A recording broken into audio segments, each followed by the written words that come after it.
Então vamos começar aqui com o primeiro item, o nome, né? Zacarias. Zacarias vem a mistura de duas palavras hebraicas. O nome, na verdade, em hebraico é falado Zechariahu, e Zechariahu é a junção de Zahar, que é o verbo lembrar em hebraico, e Iá, que é uma forma abreviada do nome de Deus, igual a palavra Aleluia. Louve Iá, louve ao Senhor. Então o que a gente tem aqui é o nome Zechariahu, Zacarias, significa Iá ou Yahweh se lembrou. Então só no nome do profeta você já tem aqui um teor do que ele está prestes a falar no livro, que Deus se lembrou de alguém, de algo, e ele está executando isso através do livro do profeta Zacarias, ou através do profeta Zacarias, que deixou essas mensagens aqui para a posteridade. Agora, o texto bíblico vai dizer que, no verso 1, que ele é filho de Baraquias, filho de Ido, o profeta. No entanto, o livro de Esdras, falando desse mesmo profeta, e a gente vai ver que ele era contemporâneo de Esdras, chama ele simplesmente de filho de Ido.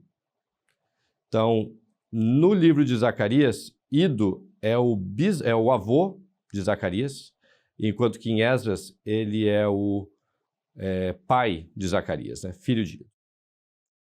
A gente tem aqui pelo menos duas situações. Uma delas é que a palavra ben, em hebraico, que é traduzida por filho, não significa simplesmente filho literal, né? Pode ter aí uma ideia de afiliação ou de um parentesco um pouquinho mais extenso. Então a gente tem esse tipo de frase em português, né? Quando a gente está brincando com alguém e fala meu filho, o que você fez? Alguma coisa assim, conversando com um amigo, conversando com um sobrinho, conversando com um primo, de maneira assim, como se fosse uma expressão quase que idiomática, né? Quando a gente quer mostrar uma proximidade com alguém, mas não é aquela proximidade tanta a ponto de ser filho, né? Ou filha. Essa é uma possibilidade do que a gente tem aqui, e a segunda possibilidade é que Baraquias, quem sabe, tenha morrido cedo, e o Zacarias tenha sido criado pelo seu avô Ido. De qualquer forma, isso daqui não influencia em nada a nossa compreensão da mensagem desse profeta.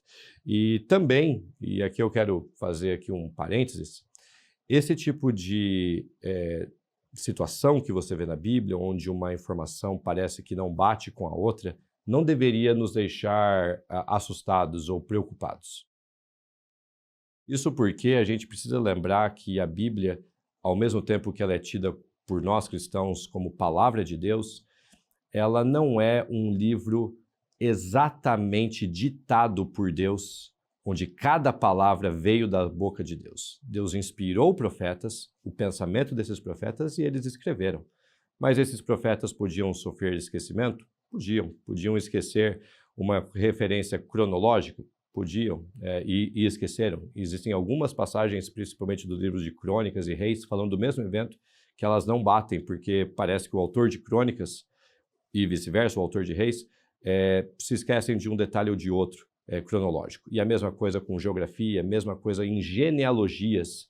Genealogias, quando você vai comparando a mesma genealogia em livros diferentes, tem nomes faltando em uma, que aparecem na outra.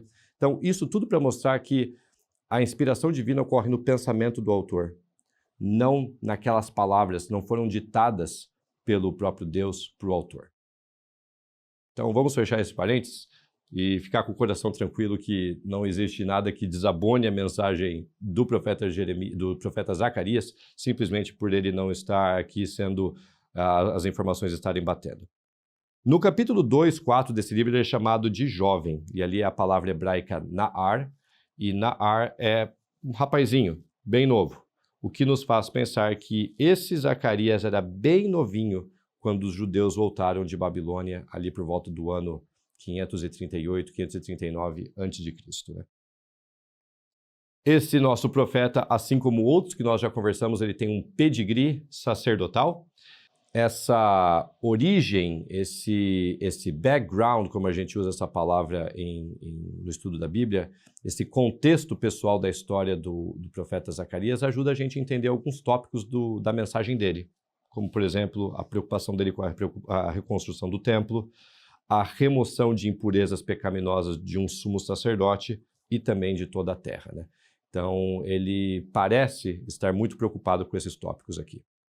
Um profeta que eu não inseri aqui, deveria ter inserido, mas menciono agora, é o profeta Joel. Na nossa aula nós falamos de também como o profeta Joel tem uma preocupação constante com o que acontece no templo, com as ofertas, com os sacerdotes, o que também provavelmente mostra que Joel deveria ser incluído nessa lista aqui de profetas com um pedigree sacerdotal. Muito bem. E quanto à data desse livro?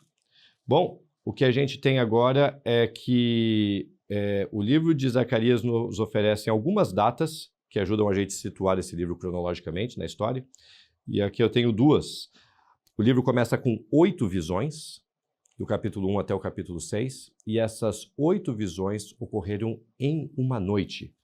E ele dá a data, fazendo as conversões, o que ele dá de data do calendário dele com o nosso, 15 de fevereiro de 519 a.C. Você vai ver mais tarde, na nossa aula, que nós vamos estudar algumas dessas visões, mas é surpreendente saber que ele teve as 8 visões em uma só noite. É aquele tipo de noite que você tem um sonho atrás do outro e um sonho mais assustador do outro, porque muitas dessas visões têm um teor bem assustador, e tudo isso em uma noite só. E aí, esses 6 capítulos do livro são frutos de uma noite de visões que ele recebeu de Deus. E agora, as 4 mensagens proféticas que nós temos do capítulo 7 até o 8, elas foram recebidas em um único dia também, no dia 7 de dezembro de 518. Então você tem aí um espaço de aproximadamente quase 2 anos, de fato, entre as duas partes. E a parte final do livro, do 9 ao 14, não tem nenhuma referência cronológica. Quem sabe tenha vindo para o profeta, ele produziu isso após um bom tempo, porque, inclusive, o capítulo 9 a 14 é distinto dos capítulos 1 a 8, no que diz respeito à linguagem, a metáforas. E muitos acadêmicos falam, a gente tem aqui um segundo Zacarias que foi incorporado no primeiro. Quem sabe isso seja possível? A gente não está negando essa possibilidade, mas o que eu quero dizer é o seguinte, você hoje, a forma como você escreve, a forma como você fala, você não é a mesma pessoa de 10, 15 anos atrás. A gente muda o jeito de falar, principalmente aí, imagine só com o avanço de redes sociais, de smartphones e tudo mais, a forma como a gente escreve muda com o passar do tempo, né? E não é difícil de imaginar que Zacarias, novinho, quando recebe essas visões, como a gente falou ali, que ele é um Na'ar, ali, um jovem, na metade da vida, mais maduro, com outras ideias, com outros vocabulários, ele acaba escrevendo de maneira diferente. Muito bem. Eu tenho mencionado já algumas vezes nessa aula o nome Esdras, né? Por quê? Porque Esdras, Neemias, Ageu e Zacarias foram contemporâneos. Eles viveram na mesma época. Essa foi a liderança do povo de Judá após o retorno de Babilônia, como nós estudamos em Ageu. E eles agora, os 4, estão empenhados no processo de reconstrução do templo lá na cidade de Jerusalém, após aquele cativeiro da Babilônia, após o retorno deles da Mesopotâmia. E você tem uma passagem bem interessante no livro de Esdras, capítulo 5, que mostra o trabalho de Ageu, o trabalho de Zacarias. Como a gente já teve a nossa aula de Ageu, a gente foca nessa passagem aqui para falar de Zacarias. Diz assim, o profeta Ageu e o profeta Zacarias, filho de Ido, é o nosso profeta aqui, profetizaram aos judeus que estavam em Judá e em Jerusalém, em nome do Deus de Israel que estava sobre eles. Então Zorobabel, filho de Sealtiel, e Jesua, que é uma variação do nome Josué, o nome Jesué é Yeshua, e Josué é Yehoshua, é o mesmo nome, só que com grafias diferentes, igual Bet e Elizabeth. Esse Jesua, filho de Josadaque, começaram a reconstruir a casa de Deus em Jerusalém. Os referidos profetas de Deus estavam com eles e os ajudavam. E aqui tem um verbo hebraico, o verbo sa'ad. Sa'ad, em hebraico, aparece 13 vezes no Antigo Testamento.